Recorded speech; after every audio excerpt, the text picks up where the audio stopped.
गौरी पुत्र गणेश की जय हो। जय श्री कृष्णा, राधे राधे। भगवान श्री कृष्ण की कृपा आप सभी भक्तों पर हमेशा बनी रहे। आइए आज आप लोग सुनेंगे भगवान के वाराह अवतार की कथा। श्री सुखदेव जी ने कहा, राजन मुनिवर, मैत्रेय जी के मुख से यह परम पुण्यमयी कथा सुनकर श्री विदुर जी ने फिर पूछा, क्योंकि भगवान की लीला कथा में इनका अत्यंत अनुराग हो गया था। विदुर जी ने कहा, मुने, स्वयंभू ब्रह्मा जी के प्रिय पुत्र महाराज स्वयंभू मनु ने अपनी प्रिय पत्नी शतरूपा को पाकर फिर क्या किया? आप साधु शिरोमणि हैं, आप मुझे आदिराज राजर्षि स्वयंभू मनु का पवित्र चरित्र सुनाइए। वे श्री विष्णु भगवान के शरणापन्न थे, इसलिए उनका चरित्र सुनने में मेरी बहुत श्रद्धा है। जिनके हृदय में श्री मुकुंद के चरणाबिंद विराजमान हैं, उन भक्तजनों के गुणों को श्रवण करना ही मनुष्यों के बहुत दिनों तक किए हुए शास्त्राभ्यास के श्रम का मुख्य फल है, ऐसा विद्वानों का श्रेष्ठ मत है। श्री सुखदेव जी कहते हैं, राजन विदुर जी सहस्र शीर्षा भगवान श्री हरि के चरणाश्रित भक्त थे। उन्होंने जब विनय पूर्वक भगवान की कथा के लिए प्रेरणा की, तब मुनिवर मैत्रेयी का रोम रोम खिल उठा। उन्होंने कहा, श्री मैत्रेयी जी बोले, जब अपनी भार्या शतरूपा के साथ स्वयंभू मनु का जन्म हुआ, तब उन्होंने बड़ी नम्रता से हाथ जोड़कर श्री ब्रह्मा जी से कहा, भगवान एकमात्र आप ही समस्त जीवों के जन्मदाता और जीविका प्रदान करने वाले पिता हैं, तथापि हम आपकी संतान ऐसा कौन सा कर्म करें जिससे आपकी सेवा बन सके। पूज्यपाद, हम आपको नमस्कार करते हैं। आप हमसे हो सकने योग्य किसी ऐसे कार्य के लिए हमें आज्ञा दीजिए जिससे इस लोक में हमारी सर्वत्र कीर्ति हो और परलोक में सद्गति प्राप्त हो सके। श्री ब्रह्मा जी ने कहा, तात पृथ्वीपते, तुम दोनों का कल्याण हो। मैं तुमसे बहुत प्रसन्न हूँ, क्योंकि तुमने निष्कपट भाव से मुझे आज्ञा दीजिए यूँ कहकर मुझे आत्मसमर्पण किया है। वीर पुत्रों को अपने पिता की इसी रूप में पूजा करनी चाहिए। उन्हें उचित है कि दूसरों के प्रति ईर्ष्या का भाव न रखकर जहाँ तक बने उनकी आज्ञा का आदर पूर्वक सावधानी से पालन करें। तुम अपनी इस भार्या से अपने ही समान गुणवती संतति उत्पन्न करके धर्म पूर्वक पृथ्वी का पालन करो और यज्ञों द्वारा श्री हरि की आराधना करो। राजन, प्रजा पालन से मेरी बड़ी सेवा होगी और तुम्हें प्रजा का पालन करते देखकर भगवान श्री हरि भी तुमसे प्रसन्न होंगे। जिन पर यज्ञ मूर्ति जनार्दन भगवान प्रसन्न नहीं होते, उनका सारा श्रम व्यर्थ ही होता है, क्योंकि वे तो एक प्रकार से अपने आत्मा का ही अनादर करते हैं। मनु जी कहा, पाप का नाश करने वाले पिताजी, मैं आपकी आज्ञा का पालन अवश्य करूँगा, किंतु आप इस जगत में मेरे और मेरी भावी प्रजा के रहने के लिए स्थान बतलाइए। देव, सब जीवों का निवास स्थान पृथ्वी इस समय प्रलय के जल में डूबी हुई है। आप इस देवी के उद्धार का प्रयत्न कीजिए। श्री मैत्रेयी जी ने कहा, पृथ्वी को इस प्रकार अथाह जल में डूबी देखकर ब्रह्मा जी बहुत देर तक मन में यह सोचते रहे कि इसे कैसे निकालूं। जिस समय मैं लोक रचना में लगा हुआ था, उस समय पृथ्वी जल में डूब जाने से रसातल को चली गई। हम लोग सृष्टि कार्य में नियुक्त हैं, अतः इसके लिए हमें क्या करना चाहिए? अब तो जिनके संकल्प मात्र से मेरा जन्म हुआ है, वे सर्वशक्तिमान श्री हरि ही मेरा यह काम पूरा करें। निष्पाप विदुर जी, ब्रह्मा जी इस प्रकार विचार कर ही रहे थे कि उनके नासा छिद्र से अकस्मात अंगूठे के बराबर आकार का एक वराह शिशु निकला। भारत, बड़े आश्चर्य की बात तो यह हुई कि आकाश में खड़ा हुआ वह वराह शिशु ब्रह्मा जी के देखते ही देखते बड़ा होकर क्षण भर में हाथी के बराबर हो गया। उस विशाल वराह मूर्ति को देखकर मरीचि आदि मुनिजन, सनकादि और स्वयंभू मनु के सहित श्री ब्रह्मा जी तरह तरह के विचार करने लगे। अहो, शूकर के रूप में आज यह कौन दिव्य प्राणी यहाँ प्रकट हुआ है? कैसा आश्चर्य है! यह अभी अभी मेरी नाक से निकला था। पहले तो यह अंगूठे के पोरुए के बराबर दिखाई देता था, किंतु एक क्षण में ही बड़ी भारी शिला के समान हो गया। अवश्य ही यज्ञ मूर्ति भगवान हम लोगों के मन को मोहित कर रहे हैं। ब्रह्मा जी और उनके पुत्र इस प्रकार सोच ही रहे थे कि भगवान यज्ञ पुरुष पर्वताकार होकर गरजने लगे। सर्वशक्तिमान श्री हरि ने अपनी गर्जना से दिशाओं को प्रतिध्वनित करके ब्रह्मा और श्रेष्ठ ब्राह्मणों को हर्ष से भर दिया। अपना खेद दूर करने वाली माँ माया वराह भगवान की घुरघुराहट को सुनकर वे जनलोक, तपलोक और सत्यलोक के निवासी मुनिगण तीनों वेदों के परम पवित्र मंत्रों से उनकी स्तुति करने लगे। भगवान के स्वरूप का वेदों में विस्तार से वर्णन किया गया है, अतः उन मुनीश्वरों ने जो स्तुति की उसे वेद रूप मानकर भगवान बड़े प्रसन्न हुए और एक बार फिर गरज कर देवताओं के हित के लिए गजराज की सी लीला करते हुए जल में घुस गए। पहले वे सूकर रूप में भगवान पूंछ उठाकर बड़े वेग से आकाश में उछले और अपनी गर्दन के बालों को फटकार कर खुरों के आघात से बादलों को छितराने लगे। उनका शरीर बड़ा कठोर था, त्वचा पर कड़े कड़े बाल थे, दाढ़ें सफ़ेद थी और नेत्रों से तेज निकल रहा था। उस समय उनकी बड़ी शोभा हो रही थी।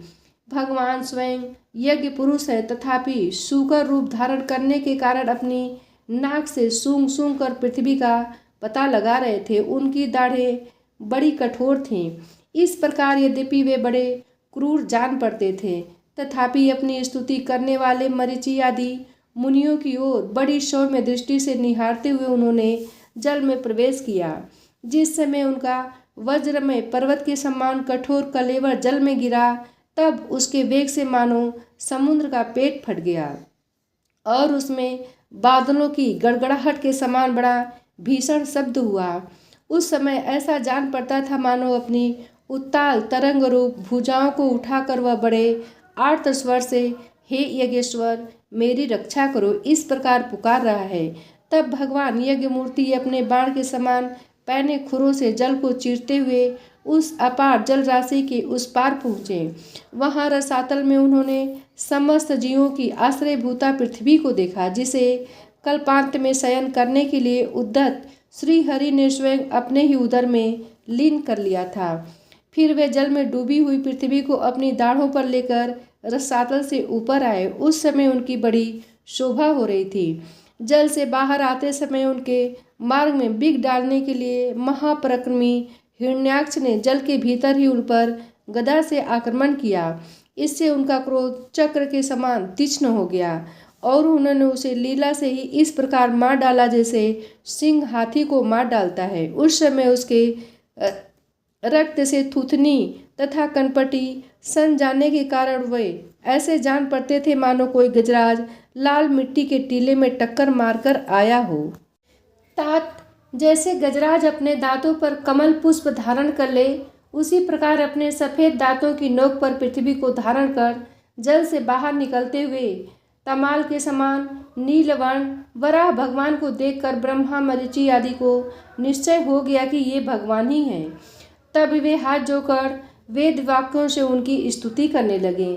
ऋषियों ने कहा, भगवान अजित आपकी जय हो, जय हो। यज्ञपते आप अपने वेद त्रय रूप विग्रह को फटकार रहे हैं, आपको नमस्कार है। आपके रोम कूपों में संपूर्ण यज्ञ लीन है। आपने पृथ्वी का उद्धार करने के लिए ही यह शूकर रूप धारण किया है, आपको नमस्कार है। देव दुराचारियों को आपके इस शरीर का दर्शन होना अत्यंत कठिन है, क्योंकि यह यज्ञ रूप है। इसकी त्वचा में गायत्री आदि छंद, रोमावली में कुश, नेत्रों में घृत तथा चारों चरणों में होता है। अर्धवर्यु, उद्गाता और ब्रह्मा इन चारों ऋत्विजों के कर्म हैं। ईश आपकी थूथनी, मुख के अग्रभाग में श्रुख है, नासिका छिद्रों में श्रुआ है, उदर में ईड़ा है, कानों में चमस है, मुख में प्राशित्र है और कंठ छिद्र में यह है। भगवान आपका जो चबाना है वही अग्निहोत्र है। बार बार अवतार लेना यज्ञ स्वरूप आपकी दीक्षणीय दृष्टि है। गर्दन उपसद हैं, दोनों दाढ़ें प्राणीय हैं और उदनीय हैं, जिह्वा प्रवर्ग हैं, सिर सभ्य और आवसत्य हैं तथा प्राण चित्ती हैं।